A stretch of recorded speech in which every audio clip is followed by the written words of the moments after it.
जय हिंद दोस्तों, मैं हूं इंग्लिश खान और आप देख रहे हैं घूमता आईना। दोस्तों, 2024 लोकसभा का इलेक्शन पूरे भारतवर्ष में अपने जोर शोर पर चल रहा है। इसके प्रचार के लिए हर जगह नेता अपने अपने तरीके से लोगों को रिझाने में लगे हैं। दोस्तों, मीरा भाईंदर में भी चुनावी प्रचार की जो जंग है वो अपने उरूज पर है। एक तरफ जहां राजन बेचारे अपने हर कोशिश में लगे हैं, वहीं हमारे नरेश मस्के साहब भी अपने पूरे जोश में हैं और अपने प्रचार के लिए तकरीबन हर बड़े से बड़े नेता को यहाँ पर मीरा भाईंदर में लेके आए हैं। आज सेवन स्क्वायर स्कूल में एक बहुत बड़ी चुनावी रैली, बल्कि सभा कहेंगे, का आयोजन हुआ, जिसमें कि हमारे उप मुख्यमंत्री देवेंद्र फडणवीस साहब खुद यहाँ पर मस्के के प्रचार के लिए पहुँचे हैं। आइए देखते हैं कि मस्के के प्रचार के लिए फडणवीस और दूसरे तमाम नेता जो इनसे जुड़े हुए हैं, उन्होंने अपने क्या विचार रखे और इनके लिए क्या अपना कोशिश करी। आइए नज़र डालते हैं इस पूरे कार्यक्रम पर। बोल सियापति रामचंद्र की, पवन सुत हनुमान की, उमापति महादेव की, भारत माता की, भारत माता की, भारत माता की। आज मुझे बहुत खुशी है कि मीरा भाईंदर में हम सभी लोग लोकसभा के चुनाव में हमारे उम्मीदवार नरेश मस्के जी को आशीर्वाद देने के लिए यहां पर एकत्रित आए हैं। बहनों और भाइयों, हम सभी प्रभु श्री राम जी को मानते हैं ना? बोलो जय श्री राम, जय श्री राम। तो बोलिए, प्रभु श्री राम के हाथों में क्या है? क्या है? क्या है? फिर बोलिए, एकनाथ शिंदे जी के हाथों में क्या है? क्या है? क्या है? नरेश मस्के जी के हाथों में क्या है? क्या है? क्या है? इस मतदार संघ में मोदी जी के हाथों में क्या है? क्या है? क्या है? धनुष्य बाण। तो बहनों और भाइयों, फिर आपको और कुछ बताने की आवश्यकता ही नहीं है। हमको आने वाले 20 तारीख को धनुष्य बाण का बटन दबाकर हमारे नरेश मस्के जी को दिल्ली में संसद में भेजना है। ये चुनाव मामूली चुनाव नहीं है। ये चुनाव महानगर पालिका का, विधानसभा का चुनाव नहीं है। ये चुनाव भारत का चुनाव है। देश का नेता चुनना है। देश किसके हाथों में महफूज होगा, देश को कौन विकास की ओर ले जा पाएगा, देश के आम आदमी का सपना कौन पूरा कर सकता है, इसका निर्णय करने वाला ये चुनाव है। इसलिए मैं आपसे ये निवेदन करने के लिए आया हूँ कि इस चुनाव को बहुत गंभीरता से हमें देखना होगा। और राहुल गांधी जी के साथ 24-25 पार्टियों की खिचड़ी है। लेकिन मैंने उनको कहा, अरे खिचड़ी वालों, ये तो बताओ, हमारा तो तय है, हमारे तो प्रधानमंत्री मोदी जी है। आपका प्रधानमंत्री का उम्मीदवार कौन है? कोई बोलने को ही तैयार नहीं है। आखिर सुबह 9 बजे जो टीवी पर पोपटलाल आते हैं ना, वो पोपटलाल को बोलना पड़ा। पोपटलाल को पूछा, बताइए आपका उम्मीदवार कौन है? तो पोपटलाल ने कहा, हमारे पास तो बहुत उम्मीदवार हैं, हम 5 साल में 5 प्रधानमंत्री बनाएंगे। मैंने कहा बहुत अच्छी बात है, 5 साल में 5 प्रधानमंत्री बनाएंगे, लेकिन पहला कौन बनाएंगे ये तो बताइए। फिर मेरे ध्यान में आया, ये क्या करने वाले हैं? एक कुर्सी रखेंगे। हम बचपन में संगीत कुर्सी खेलते थे, उस प्रकार से उस कुर्सी के इर्द गिर्द ये सारी पार्टियों के नेता घूमेंगे और जैसे ही म्यूजिक बंद होगा, जो पहला नेता बैठेगा वो पहला प्रधानमंत्री, अगले साल जो दूसरा बैठेगा वो दूसरा प्रधानमंत्री। प्रधानमंत्री के पद को घंटा कुर्सी जैसा इन लोगों ने बनाया। और इनको बताओ, ये प्रधानमंत्री का पद है, ये तुम्हारे घर का पद नहीं है, ये तुम्हारे उद्योग का पद नहीं है, ये तुम्हारा प्राइवेट प्रॉपर्टी का पद नहीं है, ये देश के प्रधानमंत्री का पद है। इसको बंटवारा करने का अधिकार तुमको नहीं है। और इसीलिए देश की जनता ने ये तय कर लिया है, इस देश में फिर एक बार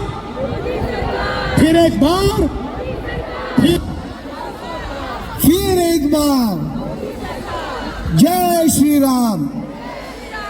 आणि मग आनंद असा चेहऱ्यावरती ओसंडून वाहतोय। अरे हे तर आपलं मत आहे, अरे हे तर आपलं मत आहे, अरे हे तर आपल्या पाठीमागे, असं संपूर्णपणे वातावरण संपूर्ण ठाणे लोकसभा मतदारसंघामध्ये झालेलं आहे। उशिरा उमेदवारी जाहीर झाली। पत्रकारांचा एकच प्रश्न, आता तुम्ही लोकांपर्यंत कसे पोहोचणार, कसा प्रचार करणार? मी आनंदाने या ठिकाणी सांगेन, माझ्या सर्व नेत्यांच्या जीवावरती आज या नरेश म्हस्केचा ठाणे लोकसभा मतदारसंघातील 6 विधानसभा मतदारसंघातील एक राऊंड पूर्ण झालेला आहे। आज या क्षणाला मी प्रत्येकाला एकच कारण सांगत होतो, जरी उशिरा उमेदवारी जाहीर झाली तरी मी लोकांपर्यंत पोहोचणार। तो माझ्या महायुतीतील पक्षातील प्रत्येक पदाधिकारी आणि कार्यकर्त्यांच्या जीवावरती। या ठिकाणी उपस्थित असलेले सगळ्या बंधू भगिनी आणि मातांनो, सर्वप्रथम मी म्हस्के साहेबांचं मनापासून अभिनंदन करतो की जेव्हा महायुतीमध्ये ही सीट शिवसेनेच्या वाटेला आली आणि त्यांना उमेदवारी जाहीर झाली, त्याच वेळेस नरेश म्हस्के निवडून आले होते। कारण मीरा भाईंदर शहरातील जनतेचं महायुतीवर प्रचंड प्रेम आहे आणि आज आपल्या प्रचारासाठी ज्यांचं विशेष प्रेम ह्या जनतेवर आणि प्रामुख्याने जनतेचं यांच्यावर आहे, ते आमचे राजकीय आयडॉल देवेंद्र फडणवीस साहेब आपल्या प्रचाराला आलेले आहे। त्यामुळे तुमचा विजय निश्चित झालेला आहे। मी देवेंद्रजींना सांगितलं की गेल्या निवडणुकीमध्ये 145 विधानसभा मतदारसंघातून ज्यावेळेस नरेंद्र मेहता आमदार होते, 69,000हून जास्त लीड मिळाला होता आणि ह्या निवडणुकीमध्ये आपल्याला 69,000चा लीड हा पुढे न्यायचा आहे। त्याचबरोबर 146 विधानसभा मतदारसंघातून आपल्याला 92,000चा जो लीड होता तो आपल्याला त्याही पुढे जाऊन मोठ्या प्रमाणात 1 लाखाच्या पुढे जाईल कसा ह्याचा प्रयत्न करायचा आहे। मध्यंतरीच्या काळामध्ये भारतीय जनता पक्ष आणि शिवसेनेच्या कार्यकर्त्यांमध्ये थोडासा वादविवाद झाला होता, परंतु साहेब आपण पुढाकार घेतला, परंतु हा वाद पेल्यातला वादळ होता आणि ते लगेच ताबडतोब नरेश म्हस्के यांची उमेदवारी जाहीर झाल्यासारखं शमलं। काही वादविवाद ह्या एका कुटुंबामध्ये वाद असतात, तर आपला एवढा महायुतीचा प्रचंड मोठा पक्ष आहे आणि त्या पक्षामध्ये थोड्याफार प्रमाणात होतात, पण तुमच्यासारखे नेते ह्या राज्याला लाभलेले असल्या कारणानं असे वाद पेल्यातलं वादळ ठरतात आणि ताबडतोब अशा ह्या सभांच्या आधीच ते निघून जातात। त्यामुळे नरेश म्हस्के यांचा विजय या ठिकाणी निश्चित आहे। आप सभी को मेरा नमस्कार और यहाँ उपस्थित सभी मान्यवर को मेरा प्रणाम।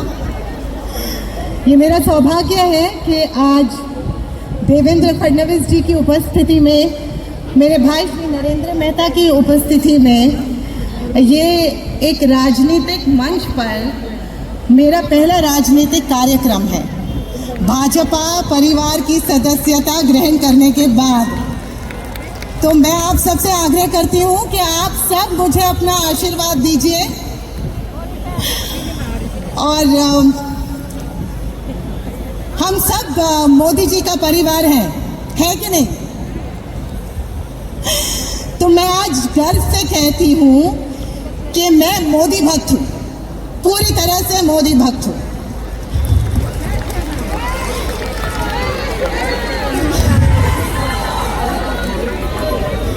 जैसे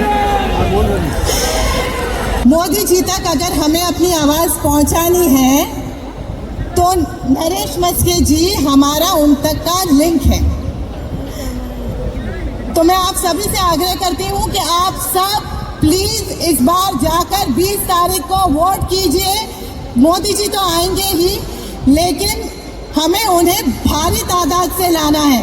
अपनी पूरी ताकत उनके पीछे लगानी है। और हमारी ताकत जब नरेश मस्के जी के पीछे लगेगी तभी जाकर हमारी आवाज मोदी जी तक पहुंचेगी। आज ठाणे 25 लोकसभा 2024 चुनावी सभा को संबोधित करने मीरा भाईंदर की धरती पे महाराष्ट्र के यशस्वी उप मुख्यमंत्री माननीय श्री देवेंद्र जी फडणवीस इस परिसर में पधार चुके हैं। उनका मैं मीरा भाईंदर वासियों की तरफ से जोरदार स्वागत और अभिनंदन करता हूं। एक बार फिर से जोरदार तालियों से आप सभी स्वागत करें। किसी को कुछ कहने का, किसी को कुछ बताने का जरूरत नहीं। लोग कहते हैं कि 2014 से थोड़ा कम लहर है, 2019 से थोड़ा ज्यादा लहर है। मैं बोलता हूं अब लहर लाने का जरूरत ही नहीं है। जनता जान चुकी है, जनता, भारत की जनता जाग चुकी है। अरे जो सोया रहता उसे जगाना पड़ता है। भारत की जनता 2014 में जाग चुकी है, अब उसे जगाने का जरूरत नहीं है, अब उसे जगाने का जरूरत नहीं है। एक यशस्वी प्रधानमंत्री जो भारत के एक कौन से परिवार में पैदा हुआ, कौन से बैकग्राउंड से आया, उसने आके पूरे दुनिया में भारत का मान बढ़ा दिया, भारत का सम्मान बढ़ा दिया। हमारे सुरक्षा के लिए, हमारे उत्थान के लिए, किसानों के लिए, गरीबों के लिए, व्यापारियों के लिए, टेक्नोलॉजी में किस क्षेत्र में उन्होंने विकसित भारत का कल्पना हमको नहीं दिया। क्या अब भी भारत की जनता सोई रहेगी क्या? अरे उन्होंने हमारे रामलला को, जिन्होंने 500, हमने पुराणों में देखा था कि रामलला को 14 वर्ष का वनवास मिला था। अरे हमारे ये कलयुग में तो 500 का वनवास लोगों ने दे दिया था। मैं धिक्कार करूंगा उन जवानी को। लेकिन एक व्यक्ति आता है हमारे तमाम पूर्वजों को, जिसमें श्रद्धेय हिंदू हृदय सम्राट बाला साहब ठाकरे, तमाम ऐसे हमारे पूर्वज जिन्होंने अपने सीने में वो आस लेके इस दुनिया से गए कि हमारा रामलला आज भी उस फटे हुए त्रिपाल में बैठे हैं। हमारे भारत माता जिनकी बेड़ियों को काटने में तमाम हमारे उस पूर्वज 1947 के पहले शहादत दे दिया, वो भी धारा 370 नामक कलंक हमारे भारत माता के माथे पे लगा हुआ है। ऐसे महान कार्य करने वाले हमारे नरेंद्र मोदी जी का ये चुनाव है। तसेच छत्रपती शिवाजी महाराज, शाहू महाराज, प्रथमच मी त्यांना वंदन करतो। आज भाइयों और बहनों, आज महायुति की जाहिर सभा हो रही है। वैसे हमारे महायुति के सभी नेता मंच पे और हमारे महाराष्ट्र के लाडले उप मुख्यमंत्री अभी आने वाले हैं। भाइयों, ये कांग्रेस वाले बड़े चालाक होते हैं, क्योंकि ये लोगों में भ्रम फैला रहे कि संविधान बदली होएगा। मैं उनको पूछना चाहता हूं, अरे तुमने 60 साल में कितने बार चेंज किया? पर हमारे 10 साल में हमारे मोदी साहब आए जब से ये संविधान दिवस मनाने लगे इंडिया में। बाबा साहब अम्बेडकर का लंदन का घर ये बीजेपी शिवसेना के सरकार में हुआ है। ये कांग्रेस वाले 60 साल के खाली घुटने को गुड़ लगा के हम लेने वाले आज तक एक दलित विरोधी है। कांग्रेस वाले हमेशा दलितों के विरोध करते आए और उनको हमेशा आरोप करते हैं बीजेपी जातिवादी है, बीजेपी जातिवादी। पर भाइयों, मैं आपको कहना चाहता हूं, अच्छा सिखाया। कई साल से हिंदू मिल की जगह नहीं मिल रही थी। कांग्रेस वाले 4 साल से रखा रहे थे, पर मोदी साहब आने के बाद तुरंत ही हिंदू मिल की जगह मिली है बाबा साहब का स्मारक बनाने के लिए। ये लोगों में भय फैला रहे हैं। अच्छा सिखाया। ये क्या रोजगार देंगे लोगों को? उनका खुद का रोजगार नहीं है। महाराष्ट्र निर्माण सेनेतर्फे त्याचबरोबर या ठिकाणी आपल्या ठाणे जिल्ह्याचे उमेदवार श्री नरेश मस्के यांच्या प्रचार सभेसाठी आपण या ठिकाणी उपस्थित असतो। सर्व भगिनींना नमस्कार। तुम्ही बघत असाल दिवसेंदिवस नरेश मस्के साहेबांचा जो प्रचार जोर जोरात होत आहे, त्याच्यामुळे आपले विरोधक असतील यांच्या पायाखाली वाळू सरकलेली आहे। आज तुम्ही बघत असाल या ठिकाणी प्रताप सरनाईक असतील, गीता जैन असेल, नरेंद्र मेहता असतील, अतिशय जोरात कामं लागलेले आहेत. महाराष्ट्र नवनिर्माण सेना, भाजपा, राष्ट्रवादी आणि शिवसेना गट फार मोठ्या प्रमाणामध्ये उत्साहाने कार्यकर्ते कामाला लागले आहेत.